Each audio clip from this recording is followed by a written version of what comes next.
This podcast is brought to you by Pragmatic Solutions, the leading iGaming PAM platform with a modular approach, including many benefits like a fast, secure, and scalable API-based platform, integrated with all major third-party products and services.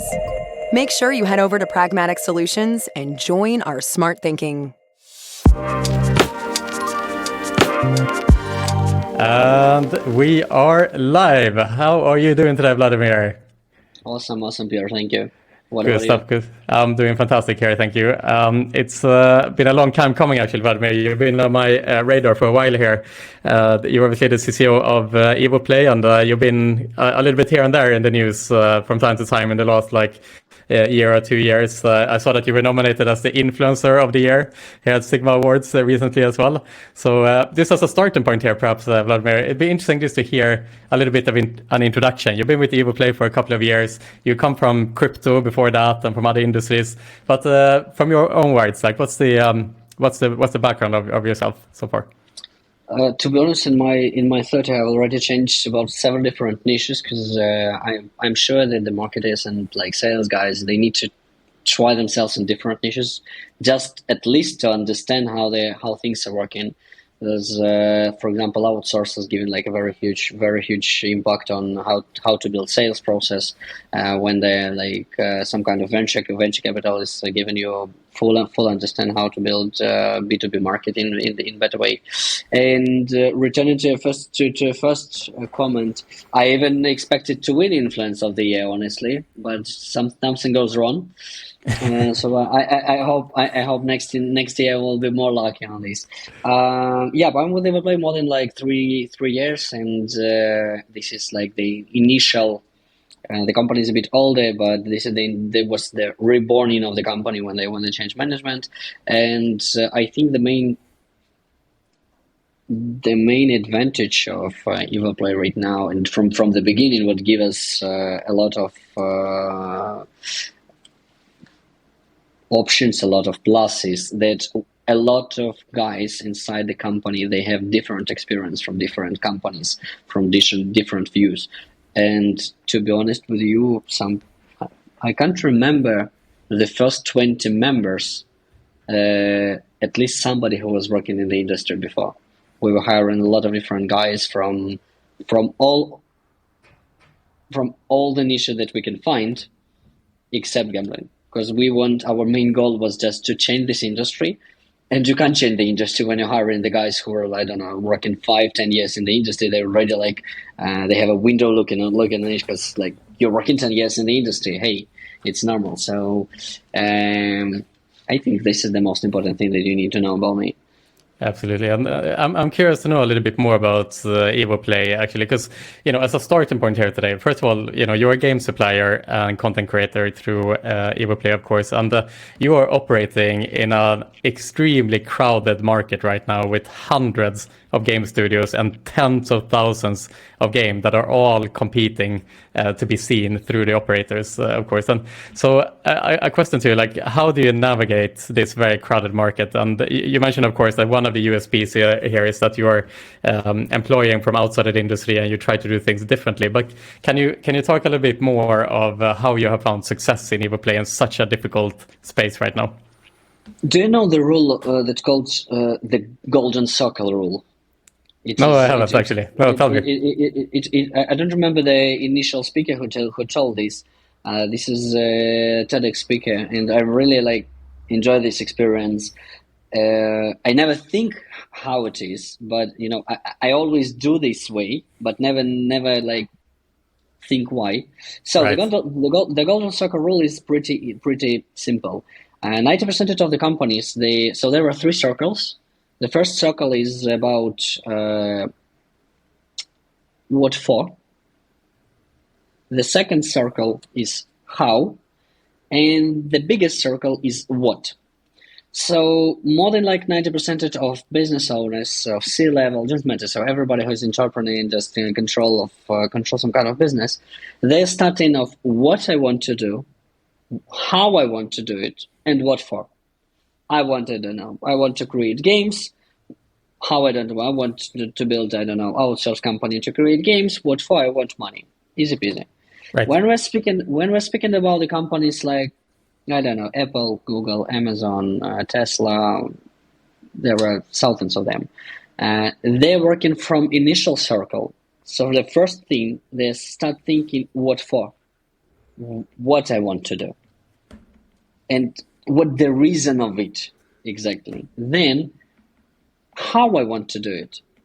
So based on example, Evoplay was created for the one purpose, to change the iGaming industry. This was our initial request to, I don't know, to Galactic, let's call it like this. And this was the main strategy. Then we decided, okay, how we can do it. We can influence the content, because the content is what I mean. Because honestly, yep, casino attracting a lot of traffic. But if you start thinking about the casino from the structure point of view, the casino just a website. They bought content, they bought traffic, they bought sale optimization, they bought CRM. So they did this collect everything around themselves. So the way we decided to change it. Okay, how? Let's create content. And then like what the content? Okay, let's create games.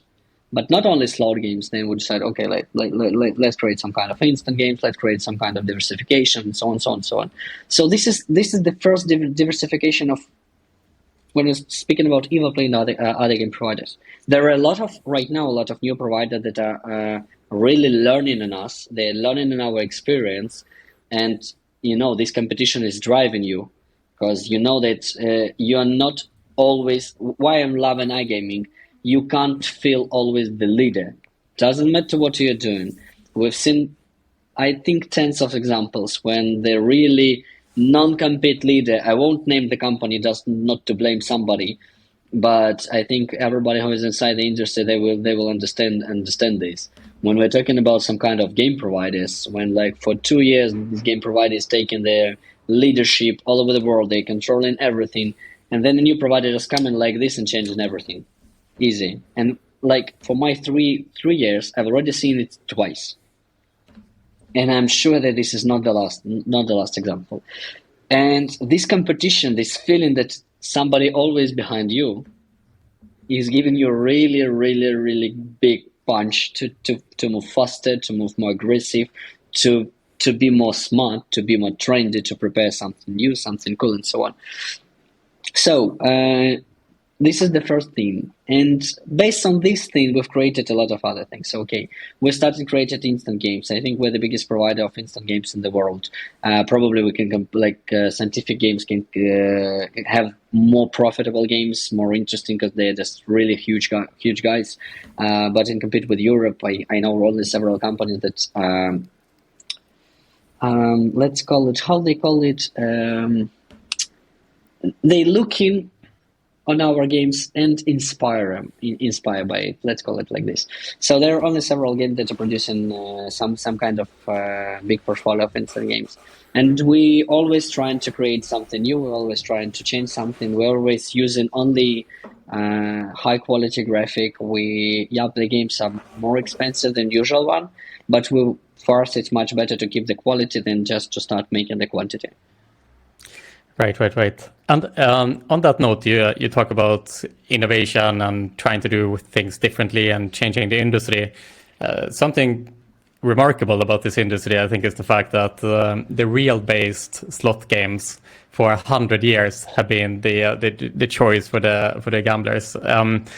And it would seem that that kind of slot games, RNG games, would be ripe for disruption. I know that you guys, for example, with Star Guardians and other games, are trying to do something different in that space. But can you talk a little bit more about just kind of innovation in the RNG space, and maybe potentially if you can go more into detail of the outcome of these kind of like exotic experiment like Star Guardians and other ways when you have gone a little bit differently than the rest? You're fully right about yes, for 100 years the industry is the same. But I can remind you that my favorite example is when Instagram launched. All the people were used what? Facebook, Twitter, and emails. And everybody tell that, okay, there is no point of audience. We already have Facebook. We have some photos. We already have Twitter for small tweets. I remember the one of the most popular quote. Who's going to photo his foot? Who's going to photo his body naked? What's going on? It's not normal. We won't do it. 15 years, I think 15 or 16 years past, yeah? Can you imagine your life without Instagram or TikTok? I suppose no. I really can bet that like 80% of the Unfortunately, no.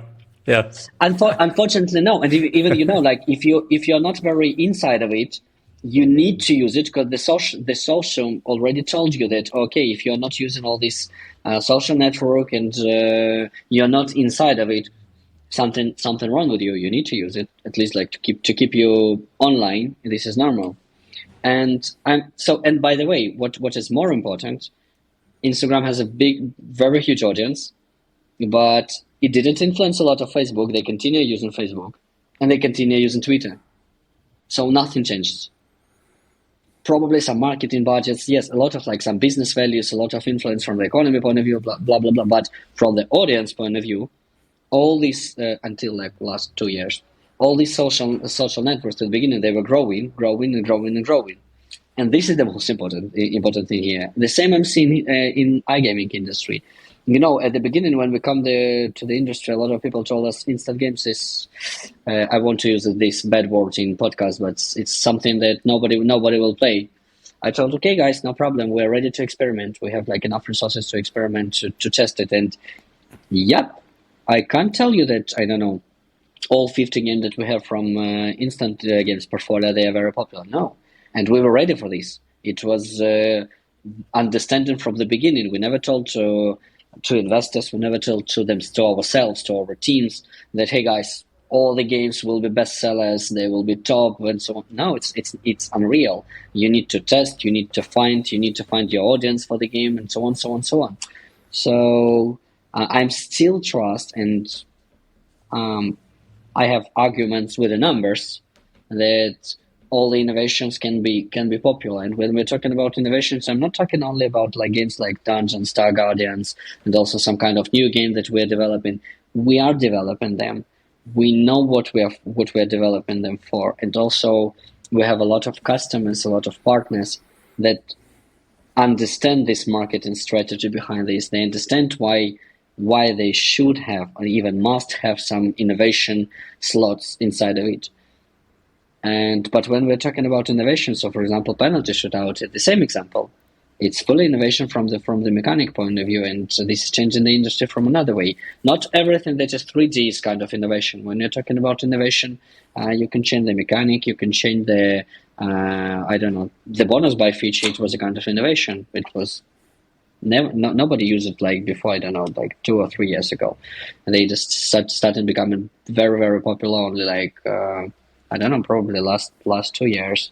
Also, like 3 years ago, there was a Megabase, which was just on the top of popularity. Everybody used Megabase, and so yeah, it was.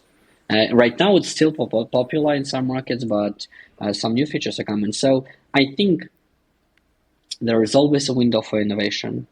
There is always a new audience that is coming, and if you want to reach new audience, you can't use old school equipment. You can't go to the racetrack with your Volkswagen from 2010 with 1.7 engine and compete with some kind of Bugatti or some kind of Ferrari and so on. It's unreal. You can do whatever you want, but there is no chance. The same here. If you want new audience, start using some new instruments. And the content is your first instrument to start attracting this new audience. Right. And do you see any trends currently that you are trying to kind of predict? Where do you think the trends are heading at the moment with the players? Is it kind of a lower, like the time people are focused on your games is getting shorter? The attention span is getting shorter. Is that influencing how you develop games? Is there other trends that you are looking at the moment that are interesting to you? One thing that you can't imagine your life without: gamification. It's all around you. Your car, your movie, everything, your mobile phone, your services that you're using. Like everything around you is using gamification, because gamification give you more comfortable thing. Even when you're learning children, if you want to learn them faster, use gamification inside of it. Right. Yeah, it's another way of gamification, but it is inside our nature, because everybody loves playing games. Doesn't matter. Somebody wants sport games. Somebody wants kind of learning games, some chess, blah blah blah. And so there are huge millions of examples, but we want something that entertain us. And I think this is the best answer on your question. I can't tell you exactly what the features from gamification point of view will be, but exactly the gamification around this is our future. And returning to my past point, tournaments, this is gamification. Bonus by features, this is gamification. I don't know, some kind of if you remember, it was popular mechanic when you bet on your bet, when you're receiving the win or some kind of win, and you can bet that you can make it twice. It's Right. the same kind of gamification. Multiplayer is the same kind. There are like drop on wins, a lot of other kind of tournaments, and so everything around this is a kind of gamification, because this is our nature. This is what we feel comfortable with, and I think this is what we're seeing around us all the time, and it's a kind of your habit. You can't imagine if you come into the restaurant, and in this restaurant you can use your phone just to order, to pay everything, and so on, just to find all this stuff, and this will be, I don't know, the kind of gamification. It will be cool. It will be cool experience. You probably will like it. Or what we're seeing right now, I don't know, the interactive tables. When you come, until you wait your order, you can play chess with your partner, or you can, I don't know, whatever you want. It's a kind of additional attractiveness. If we're talking about, I don't know, Dubai restaurant, which is very popular, when they're not giving you food, they tie your eyes, and they're trying to play with your feelings.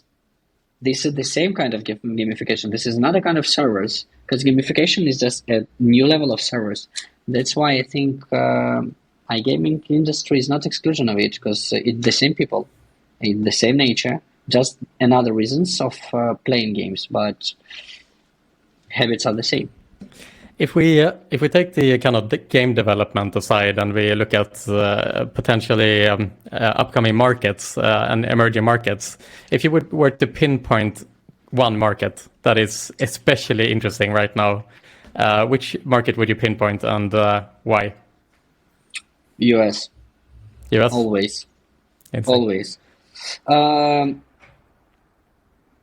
My main experience of working was always on West Europe or US markets. I know these markets much better than, I don't know, East Europe, for example, or Asian markets, because like 90% of my experience are based on these markets. And what it can tell you in a kind of technology point of view and adoption of this technology, exactly of adoption into it, US is a bit faster than the other part of world. And here is when we're talking about some kind of gamification and new generation players and new kind of stuff and so on, everything is there. I don't even know how to compete. All the at the beginning, all the top Twitch streamers, they were from US or around it.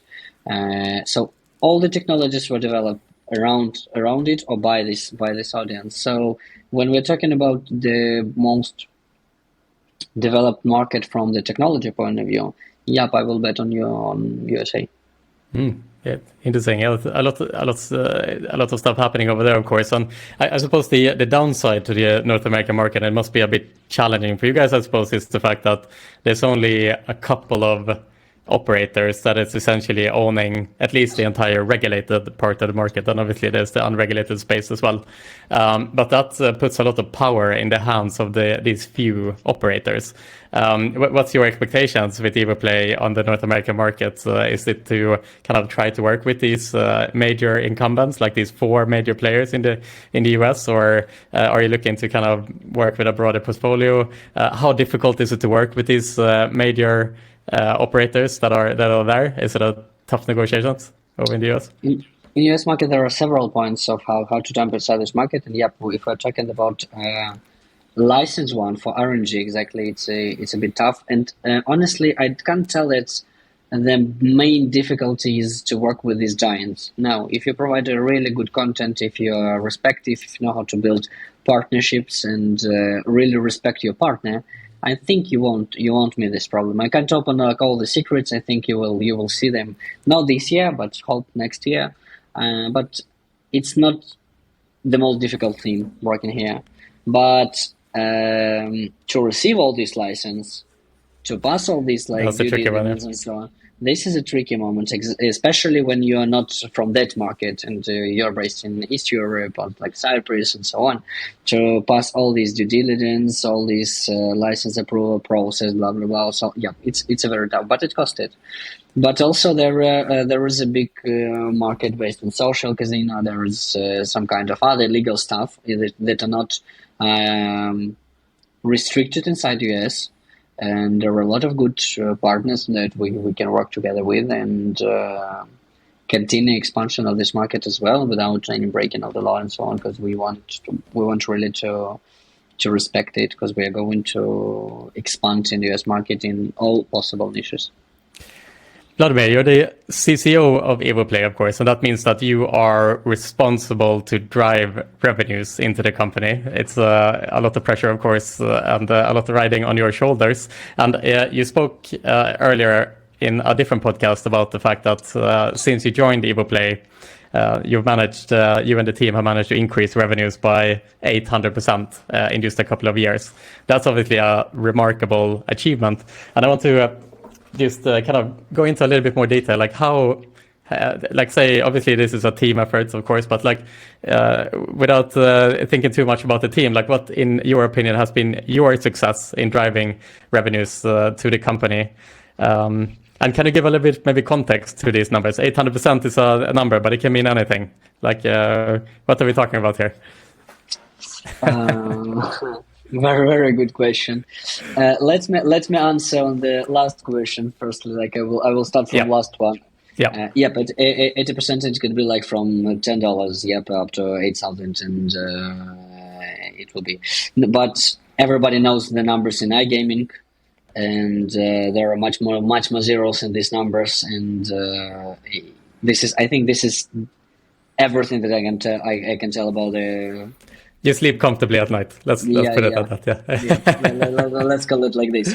All right. About the what exactly I do. So, firstly, as I told, and I won't stop it. Yeah, I found this team because I think I have like superpower of feeling like potential inside the person, even if the person doesn't trust in himself or herself, and other things. We start changing a lot of things in account management process, in sales process. We start using a lot of automatization tools, and so very simple thing. As you mentioned at the beginning, the iGaming is a very old school industry, and it's old school not only from the content point of view. There are a lot of people that are working inside the industry like for 10 years, for 15 years, and they're not putting something new inside of it. They just, they have a very awesome network, they know everybody, but from the technology point of view, they're not putting any kind of effort because nobody uses it inside the gaming industry, so they probably even don't look at it. And when I'm speaking with a lot of sales guys, with a lot of key account managers, marketeers from iGaming industry, and I'm asking very simple questions, which are, for example, in outsource, are common, because the competition in that market is much more stronger, is much more harder, because when you're working with iGaming, you can put inside the casino thousands of games, thousands of providers. When you're working in outsource, there is only one chance to become the only solo partner of some new company, and for this solo chance are competing the thousands of other company, and there are huge giant, there are small companies, and all of them are compete. So you need always to find something better. You need to find some more creative things, some more gamification inside the offer, and so on. And this is the first thing that we started doing inside Evoplay when we start working. We start changing the processes. We start changing the tools. So we automate a lot of stuff from the beginning. and it gave us a lot of fruits from it. And based on this structure, we start hiring really cool people that had this idea without this idea to change this industry. This is very important as well. I think this is the only thing I did. Like really, yeah, a lot of operational things, a lot of some kind of, I don't know, set up a bank account, set up and all this stuff, legal structure, blah blah blah, and so on. But it's not what's really given result. The real given result is how your company position itself, how your company working with the partners, how your company speak with the partners, what the tone of voice you use, how you respect people, what the friendship do you have with people, because people don't care about what the company you're working with, honestly. When you're working in business to business relationship, the only thing that is really matters is the relationship. If you have a good relationship, if you're a good person and everybody knows that you have good reputation and you are kind and respectful to other person, in most ways you will receive the same as an answer, as a reply. And building this relationship and learning your people to build this relationship is always giving you fruit at the end of the day. Right. And I mean, leadership obviously is a big part to the success here as well. And in the last couple of years, you built a team, as you talked about here, and you've been quite kind of out of the box in how you have hired. And obviously, then you need to manage these people, you need to retain them, you need to upskill them, you need to make sure that you get the most out of them, and so on. So, can you talk a little bit more, Vladimir, like from your perspective, what makes a great leader? Firstly, the learning. Like you need to have enough knowledge to study your people, to help them and to understand the process. But the real leader is the person. So I think the real leader is a kind of old school model of father. When you're father of the family, you care about everything. Doesn't matter what. Sorry, probably like I'm not trendy and just from old school mindset and so on. But for me, in my family model, if you're a man, it's about kind of masculinity. It's about like kind of family caring. So it doesn't matter what the problems are coming. School problems of a child, some kind of job problem of your wife. Doesn't matter, everything, and you need to take care about it.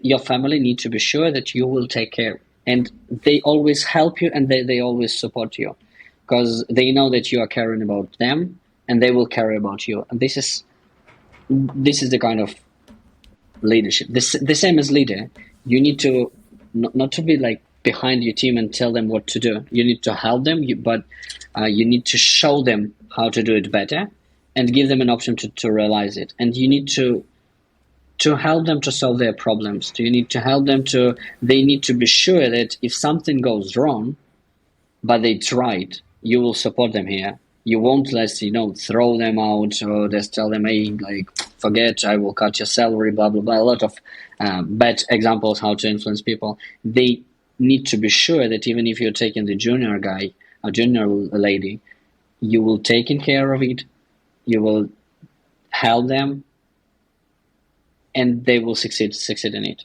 But they need to have this potential, they need to have this wish, they need to have this ambitious to do it. And I think this is what make you a leader, because you're helping them and you always can count on them because they will support you. This is a kind of, I'm not speaking about like some kind of personal things. It's another level, and yep, you probably can build some kind of relationship with your colleagues. But I'm speaking on at least about some kind of working things, because it's very important. For example, when junior sales is coming and he or she received the first answer, no, I don't want your product, it's always disappointed. I still remember my first no, and you just, what's going on? Like, I've proposed you a very good product. What's up? And this is like harmful. And if you start, I don't know, arguing on this person that, okay, you're doing some incorrect things, blah blah blah, and so on, you probably lost the potential of the person. But if you support it and then explain like it's okay, you will receive 100 more no's and be ready for this. Just handle it and go on. Probably like you will receive a good sales manager. Yeah. I really like your analogy of the kind of old school father be like leading from the front, let's say. And there's one of the great leaders in history is a guy called Jocko Willings. He's an ex-Navy SEAL in the US, and he kind of led a platoon in the Navy SEALs.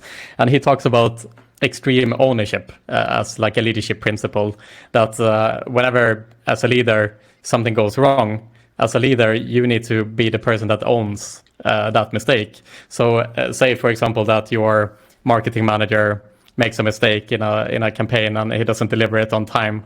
As a leader, you should take responsibility for that as well, because at the end of the day, you are the person who oversees the company and you oversees what's going on, and it's your hire, so to say, like you have put this person there, and so it's your responsibility to make sure that that person does what they're supposed to do. And I think that really plays into what you are talking about here, Vladimir, that you are, as a leader, you are supposed to lead from the front, and the people that work for you, they should be looking up to you, right? They should see you as an example, because the leader, if the leader is a bit insecure or feels a bit stressed or feels sad or angry or whatever, the team will feel that, right? They will absorb those emotions as well. And so it's extremely important to be that person who is like actually at the front at all times, right? And making sure that you steer people in the direction that you think is best, right? And oftentimes, Yep. an employee will not do the right thing, for example, and rather than blaming them or pointing the finger at them, if you really take ownership, then your job is to steer them in the right direction rather than to point at them and scream at them. Yep, I fully agree with you. Yeah. So onto your own personal ambition, Vladimir. Like, you seem to be a kind of a high octane leader and a high octane person. Like you come across as a person who has big ambitions and who has kind of absorbed this like hardcore way of pursuing a career. I'm really interested to just hear about what are your ambitions in your professional career. Like, what is the end goal? Like, what is it you're working towards? Do you want to eventually take over a company, a steer? Do you want to do your own thing? Talk more about your own personal ambition here. Very good way. I think you want competitors to find me after this podcast and start speaking to me like, "Hey, are you sure you want to do this?" I always wanted to Evoplay to become like among leaders, not among like top 10 leaders like we are right now. I want Evoplay to become one of top 3 leaders at least, and I want to build a really good product in all kind of content provider, not only in like slot provider, insert provider. We want to cover all of this niche. If we're speaking about just Evoplay, we have a lot of other things that we want to build. And honestly, just from my personal point of view, after working in venture capital, I really enjoy this industry. But after working 3 years in iGaming, I can't leave it as well. So I need to find I need to find a way to make some of it. So yeah, my dream was always just to return to venture capital if we're talking about like career options, and Evoplay is given this option, honestly, and I like this opportunity. So I want to start building a venture capital go inside iGaming industry. Probably it won't be like tomorrow or next year. We need a lot of good stuff to do before it. But anyway, like as a personal ambitious, from the career point of view, I think I've already like title. For me, title doesn't mean anything at all. It's just for better understanding for people what I'm doing, what I'm responsible for, what the questions better to tell me, what the questions I can solve, and so on. So I have no ideas. Okay, I want to become chief master, chairman, executive, and so on. No, that doesn't matter. Like my title is more than enough for me, and I'm fully okay with this. I find it interesting, that this industry, we are very well aware that of the concept of addiction, right? There's a small subset of players who get addicted to gambling, but this is the first time I hear as well that you can be addicted by working in the gambling industry, which is a concept I like as well. Yeah. Yeah, I think I'm that, but like for me, my job is really a big part of my life, and I know a lot of guys that share with me this experience, and this industry is giving a lot of good things, and this industry gave me a lot of good friends. Really, a lot of good friends. I can't remember any kind of industry, even game dev, which is a very like friendly industry, and they have a lot of good people. I know a lot of good people from that industry, but even game dev is not even like close enough to what I have in iGaming. People are very good to you. The most part of people, they are ready to speak with you. They are not like, okay, don't want to speak with you and so on. And just to return, there are a lot of people that work in this industry. They are millionaires or near to be a millionaire or multimillionaire, and they're still very simple. Right. Just you it doesn't matter. You never think about like what people are doing when you're speaking with them in the bar and so on, because you don't care. Nobody cares. And that's why I love this huge business. And as I told, like everybody know the amount of business. Like if we're talking about US market, I've seen some kind of numbers in just black zone, which US is losing. It's more than 570 billions in a year, what they declare that they're losing from the black market. So it's not the small industry, and everybody understands this. So you have a lot of options to scale, to expand, and so on. And from another point of view, you have a lot of simple people that coming to you, I don't know, to your party. They're traveling all over the world. They're speaking, drinking with each other, and so on. So this industry gave me a lot of friends. So how can I leave them? I can't. So yep, I'm addicted by the industry. I love it, Vladimir. On that note, I mean, at the same time, you're working for a company, a game developer, amongst hundreds of other game developers that we talked about previous here. And as a CCO especially, you must have an enormous amount of pressure on you. And the thing is, like, in order to kind of outcompete the other game developers, of course, it's a lot up to the product that you create. And this is obviously highly central to your success.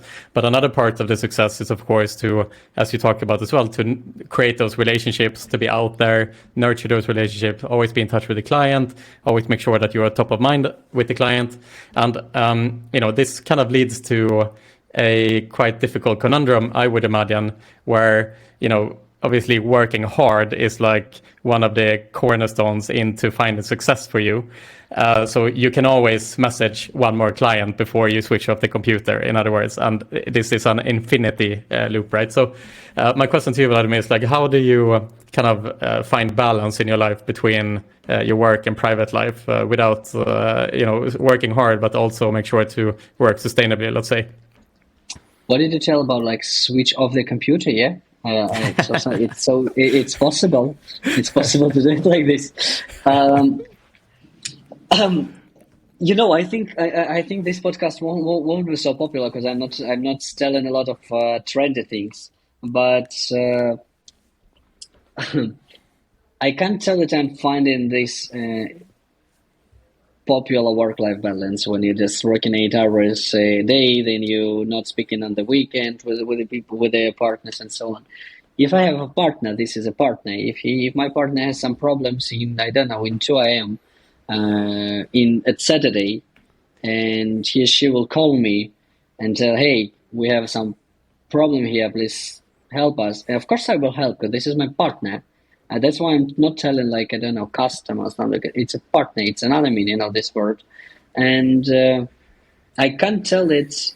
I'm fond of it. I'm not complying of okay, I'm working 12 hours. I feel comfortable. I enjoy it, and I enjoy the industry. And all the conferences when they're coming.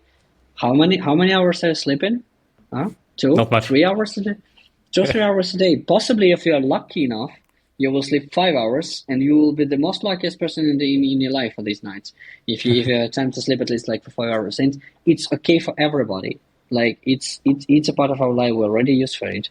Yeah, but I'm trying to spend time with my family. I'm trying to spend time with my friends. I'm trying to have a time for hobbies, for some kind of other entertainment and so on. Because this is important as well. Because you need to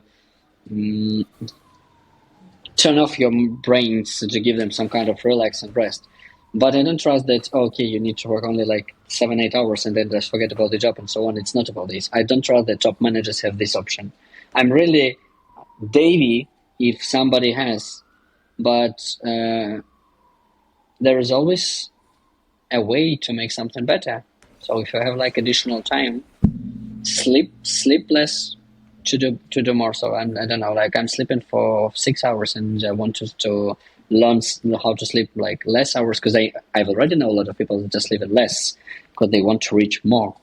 And when you're looking at some guys that I don't know, 50 years old, 60 years old, I was reading today about a guy who is 97 years old, which is like living in Norway. He's 97 years old and he's still working six days a week. After such examples, how can you, I don't know, just kick everything and just, okay, I will enjoy my life and so on. If you don't like what you're doing, don't do it. If you like enough what you're doing, you won't feel it stressful, very stressful. Of course, you just have some stress and so on, but you won't feel it like complaining. You won't, wake up from the bed with feeling, oh, I don't want to go anywhere and so on because I hate this job and so. Because if you like what you're doing, you will go. You will do it with a pleasure. You mentioned in the beginning of the answer here, Vladimir, that the concept of turning off the computer. What do you mean? And you come from the games world, so you understand like the gaming lingo, the IRL or AFK, and so on and so forth. And I always remember from my gaming days back in the day that the saying used to be that there is no IRL, there is only AFK. Yep, fully. The only way. Yeah, I love that. But just to kind of back up your answer here, as a founder myself, you speak very similarly to how a founder would speak, because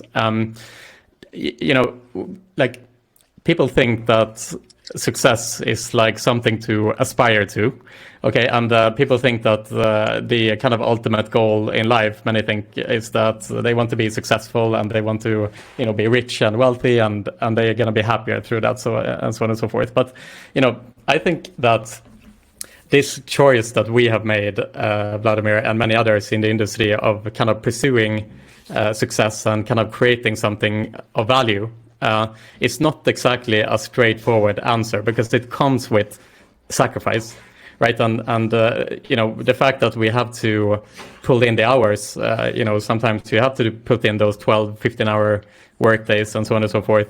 That is an essential part of seeking success. There is no way around that, right? You have to put in the hours.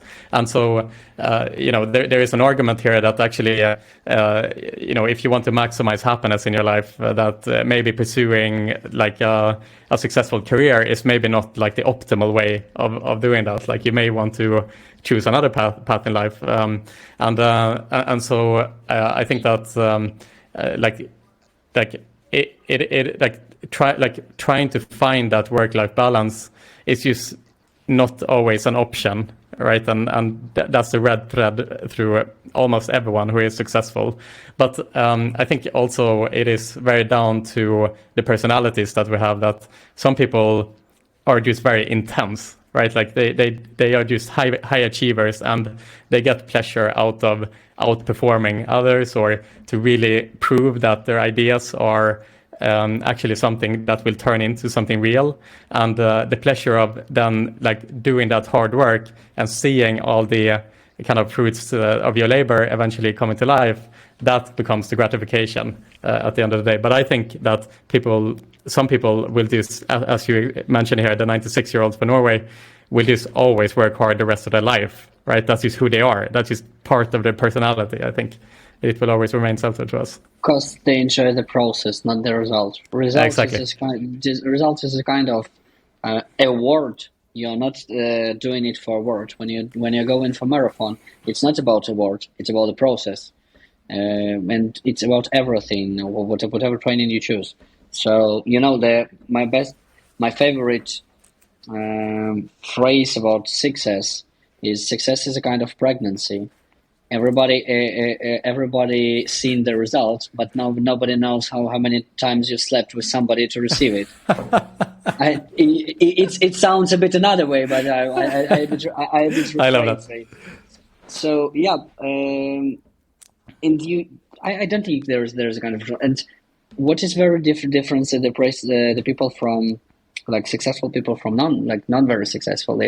Successful people, they really enjoy this process, because as I told, like, it doesn't matter how many hours I sleep, it doesn't matter what I'm doing or what I need to do, what the problems you need to solve. So I enjoy this process. I know why I'm doing it. I'm feeling it, because this is kind of like, I don't know, discipline or something like this. It's okay for me. When somebody called me like, oh, you need to work less. What for? I'm feeling comfortable. Just, I'm okay. I'm fine with it. I feel good. I have enough sports. And yep, you can't work, I don't know, 24 hours in a day. Like, you need to have some kind of mental health. You need to physical health. You need to family. All these niches should be closed. For sure, it's important. But it's not about, I don't know, the concept. Absolutely. In the words of the wise Steve Jobs, it is the journey that is the reward. It is not the finish line. It's not about the finish line. And as human beings, we are always in some form of race. So imagine, as a student, say that you're a law student, famously for having to pull long nights and work 24/7 in order to finally get their law degree. So they are in this race, and the finish line to that race is to receive the law degree.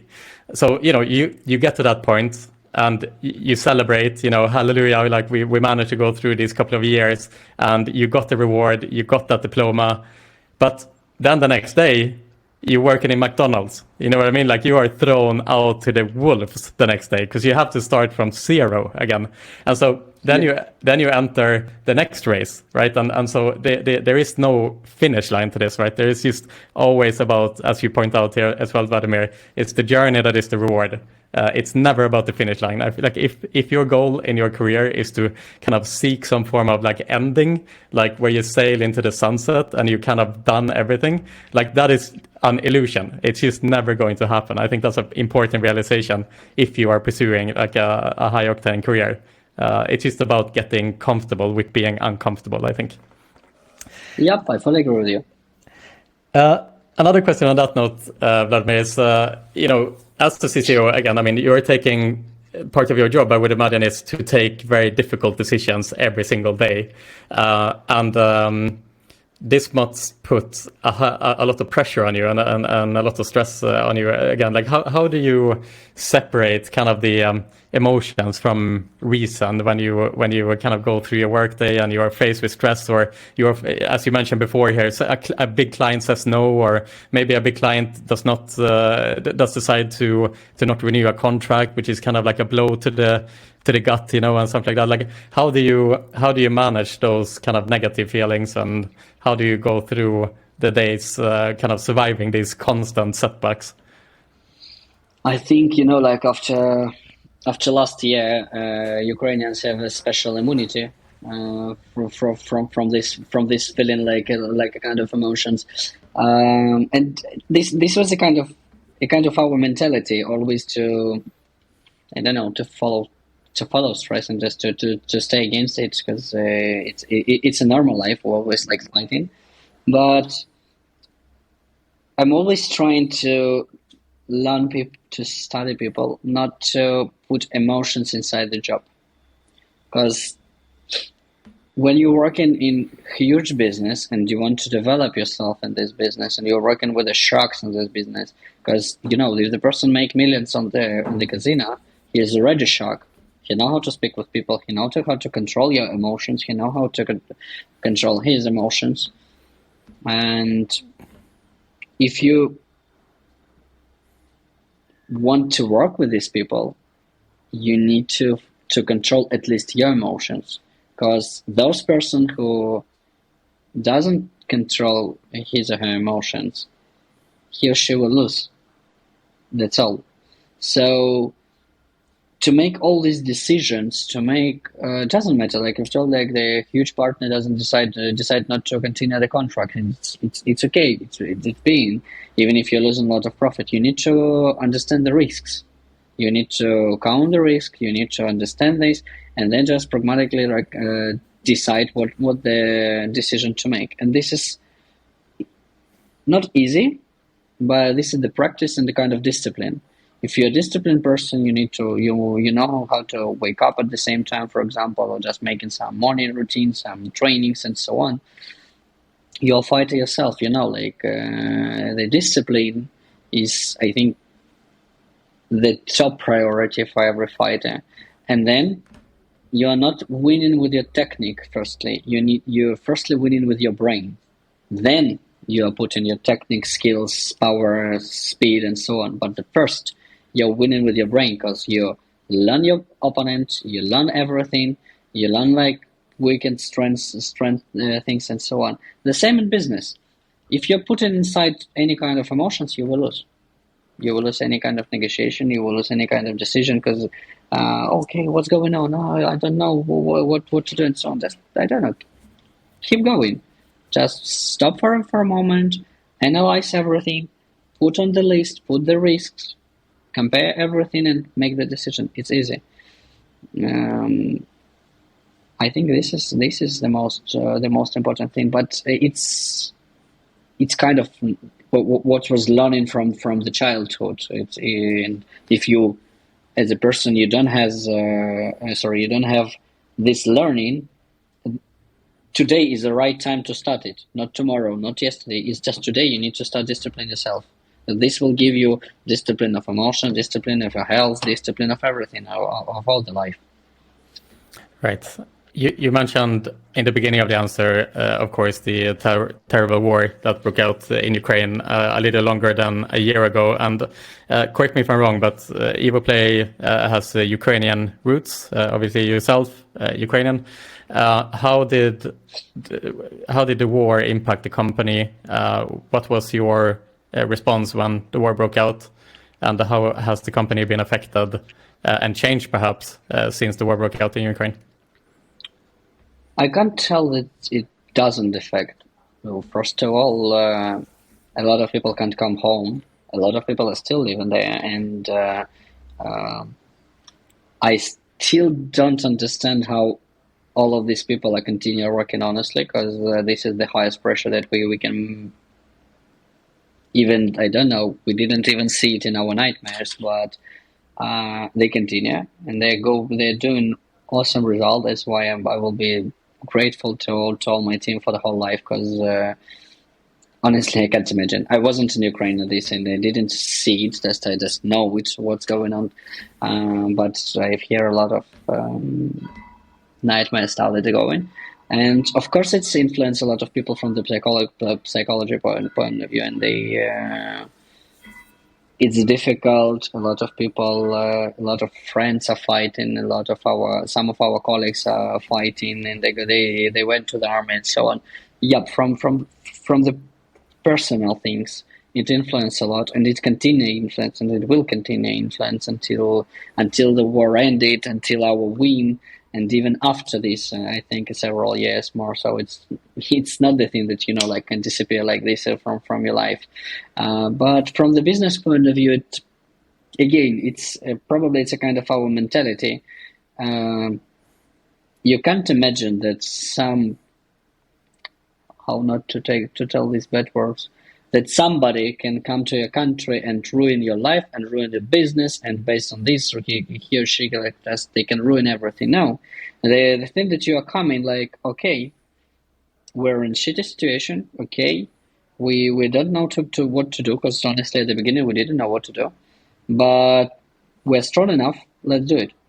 We have goals, we have results, we know how to reach them. We have people, we have resources. Let's reach this result. Let's prove everybody that nothing can influence our result.